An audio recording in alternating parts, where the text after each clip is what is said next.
Have you ever felt like your light suddenly disappeared? Like someone stole the very thing that made you special and left you empty, forgotten, and broken? This is the story of Ruth, a little girl born with a divine gift, a radiant light meant to shine bright. But when jealousy crept into her home, her own sister took what wasn't hers, a stolen star, a broken heart. And yet, what the enemy meant for evil, God turned into something greater. Because when the star was taken, heaven gave Ruth the moon. Get ready for a journey of betrayal, witchcraft, restoration, and powerful redemption. This is She Took My Star, but God gave me the moon. Stay with us till the end, because your own light might just be reborn through this story. In a small, vibrant village where the winds of prophecy often whispered through the trees, two sisters were born. Ruth, the younger, came out crying, but the midwife gasped, for the light around her head shimmered like a golden halo.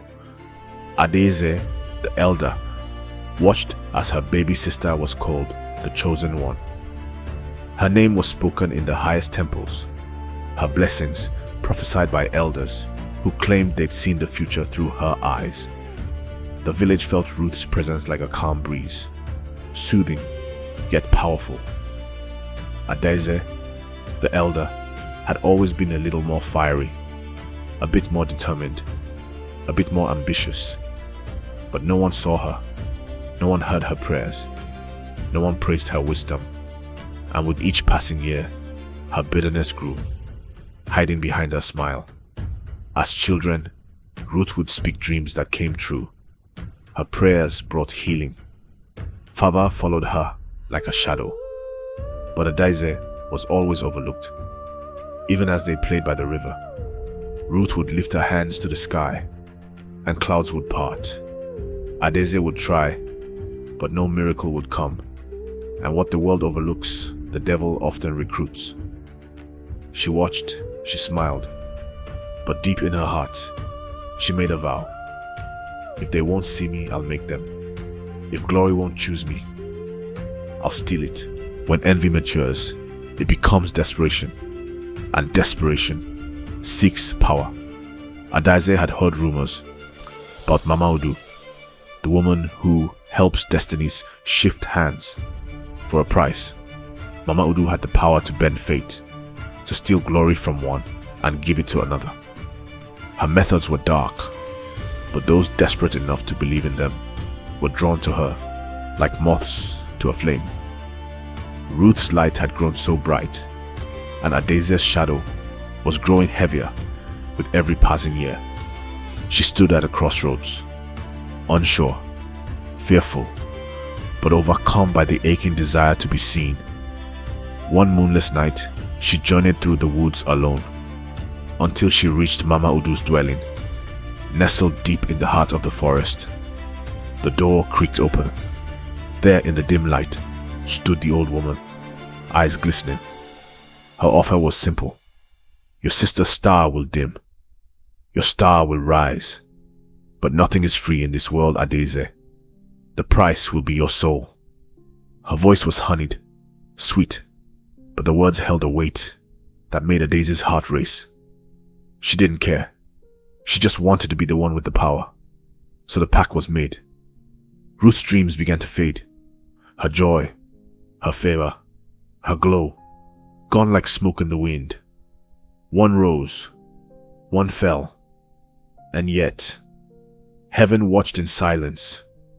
For no destiny truly dies. It only waits for the right wind to blow again.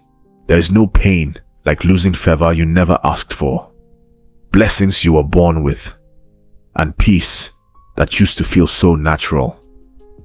Ruth began to feel it first, like a chill in the air that grew colder each day. The songs of joy in her heart were replaced by silence. The prayers that once brought miracles became weak and full of doubt. And when she turned to those around her for comfort, they too seemed distant. The village that once adored her now turned their backs. Her dreams, they simply stopped coming. And yet, Adaeze flourished. Her prayers, once weak and unheeded, now carried a strange weight. Her face glowed. Her name whispered with reverence.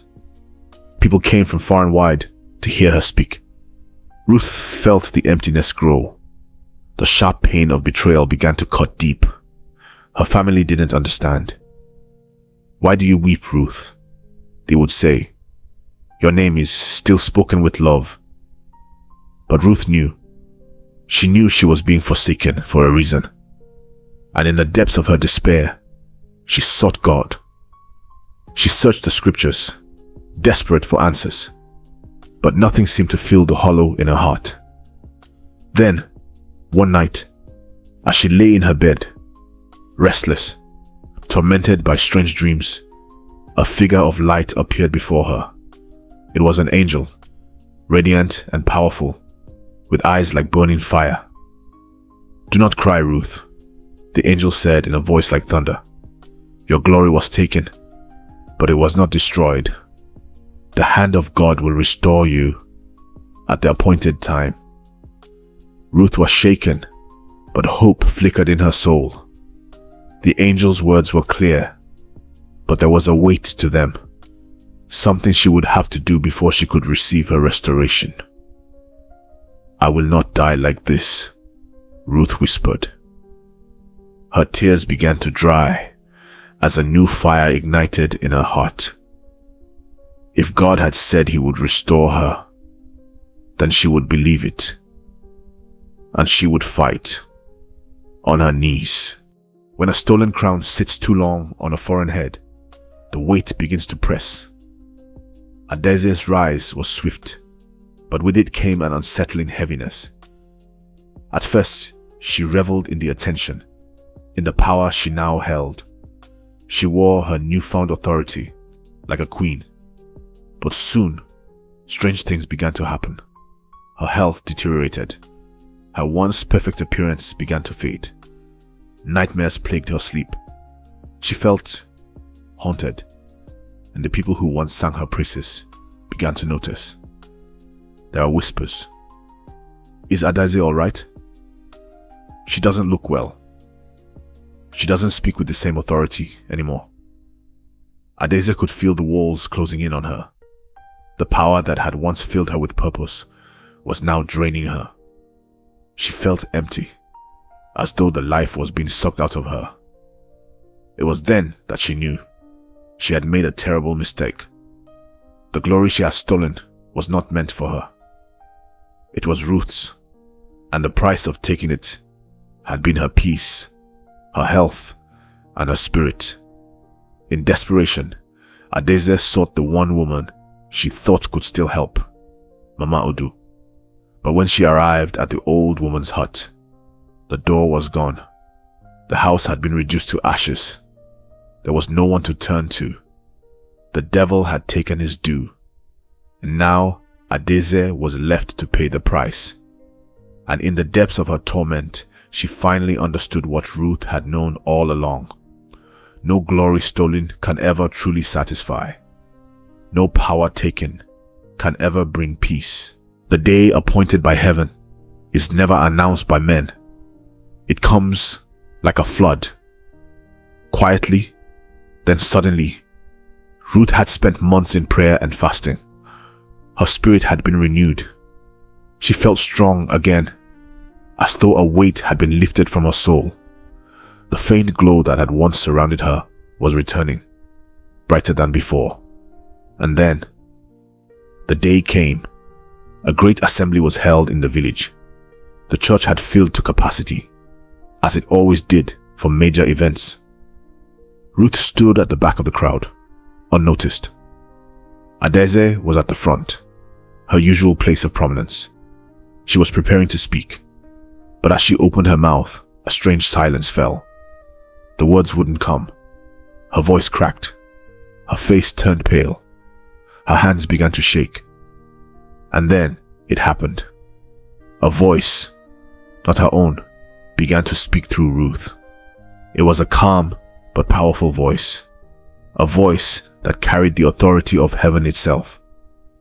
Ruth had been chosen to deliver the message that the world had long awaited. "Do not be afraid," the voice said. "God's judgment is just, and what was taken will be restored." The entire church was frozen in awe. Adaeze fell to her knees, overwhelmed by the presence of God. Ruth stepped forward, her eyes glowing. The truth was exposed, and Adaeze's deceit was revealed to all. But Ruth did not gloat. She did not condemn. Instead, she knelt before Adaeze and prayed for her, asking God to forgive her. The church erupted into worship as the light of truth flooded the room. Heaven had intervened. After the storm comes stillness. After the fire comes the gold. Ruth had passed through betrayal, loss, shame, but she had come out refined. The years of pain had shaped her, made her stronger, and now her time had come. Ruth was called to the international stage. Her wisdom, her purity of heart had been recognized by those in high places. She was offered a chance to study abroad and become a leader among leaders, sharing her testimony with the world. But the best part, she didn't go alone. She returned to her village, not to gloat, but to help restore others who had been broken by envy, jealousy, and pride. As for Adaeze, she too found peace. Her life was not the same as it had once been, but she was learning to walk in the light of truth, no longer driven by selfish ambition. The sisters met again at the altar. Ruth prayed over Adaeze, and the village, witnessing the reconciliation, rejoiced. Ruth had truly received double for her trouble. For in the kingdom of God, what is lost can be returned, and what is stolen can be multiplied, and no one can steal what God has sealed. Ruth's star was stolen, but in the silence, God whispered something far greater. The moon doesn't compete with the stars. It rises in darkness and shines when others fade. And just like Ruth, what you lost, God can restore, not in the way you expect, but in a way that transforms your pain into power. Let this story remind you, no one can steal what heaven has written in your destiny. You may have lost your star, but your moon is coming. Don't give up. Don't give in. Your light still has a purpose. Thank you for watching She Took My Star, but God Gave Me the Moon. If this story blessed you, don't forget to like, share, and subscribe. And always remember, your glory is not gone. It's just waiting to rise in its season.